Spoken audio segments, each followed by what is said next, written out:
Listen, if you've been talking to her, we don't care. You just gotta be straight with us. Deception is part of the trade in police work, whether it be going undercover or using a paid source to set someone up. So investigators aren't surprised when they catch their informant Nixon weaving his own web of lies. If you want to get around those bodies, that's fine, but I won't do it no more.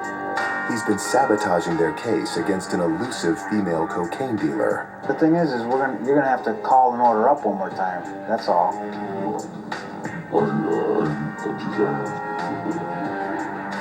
Idiot. At one point, he might have been so desperate that he wanted to give her up, and then, now he's changed his mind. He's rethinking it. She's probably his best connect.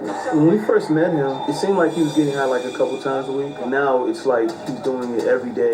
It's inevitable that he will get caught. It'll be drugs or some type of break-in or something stupid. So now when he calls us, I'll be going there to the station to tell the police what can I do to help them with the case, to make it a stronger case, so we can send him away as long as possible. Informants, they come and go. There's a little thin line, and they have one end and you have the other end, and it's like that, tug of war. And once that line breaks, it can hurt either one. As for the target, police bought cocaine twice from her, but through their informant. That weakens their case against her, so they might try to catch her another way. We don't have really great charges. We have enough to send her to Cook County, but she'll probably be out the same day. She gets a lawyer or bond money, whatever. She's gonna get a low bond. We do have enough to go and pick her up. I'm going to be patient and wait it out. She's going to get caught. Based on her history, I would like to see her in jail. At least a couple years.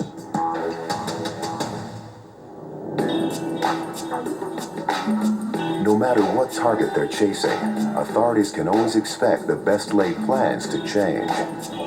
A sheriff's police informant called Roosevelt had been helping them to set up a narcotics ring.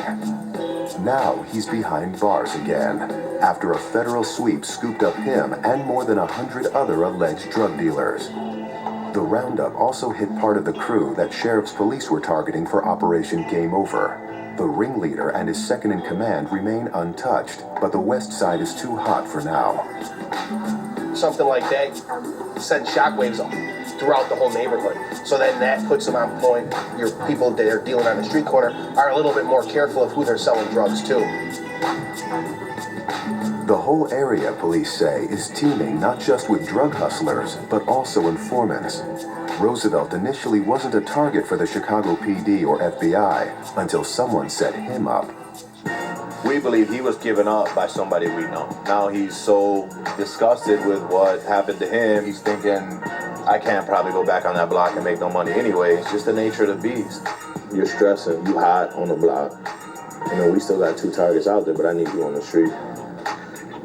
You know what I'm saying? I don't know what you're going to be able to do as far as us trying to help you get out of here. When we were out there on the block today, still guys out there. Those guys on a lot of different blocks that we haven't seen before. So now what? They just swept like 100 guys, and like 50 of those was bosses. What I mean by bosses is these guys here, they own blocks like the.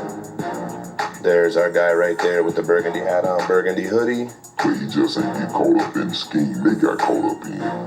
So when they get incarcerated, he can be the only man that's still out there standing. And he got a lot of followers behind him. Now he finna expand. He can become one of the biggest ever made history. That's how many blocks is available for him right now. So he feeling like a real king on the throne right now. The original target of Game Over is about to become a lot more powerful, taking their operation to a whole new level. Game Over isn't over. It's just getting started. The guy who used to control 1 block might now be in charge of 7, 10 blocks. So it won't go from just that one area we were looking at before. It's going to be a lot bigger, so it's better for us actually. They'll have even more opportunity to flip someone in his ranks as more people begin working for him. And they've already got 100 new arrestees from the West Side sitting in lockup. Now it's really a perfect opportunity to grab a couple guys and let them all work each other. As long as they don't know about it. Somebody's bound to tell something, and who are you going to point the finger at? Listen, we're going to do what we can do for you, but we're going to pull you up another day too, and now we're going to start looking at these other blocks you gave to start identifying these guys, because obviously this ain't dead, but it's changed, all right? You accept what they give sometimes, and then sometimes it's really not worth the aggravation to be involved with a guy who you know is gonna be screwing up again. When you need him, he's in here. And then when he's out on the street, he's good for a little while, and then he falls back into the old stuff. Now he's reaping what he sowed. So that's just the game. Sometimes it doesn't work out. It just doesn't work out. You gotta move on to the next person.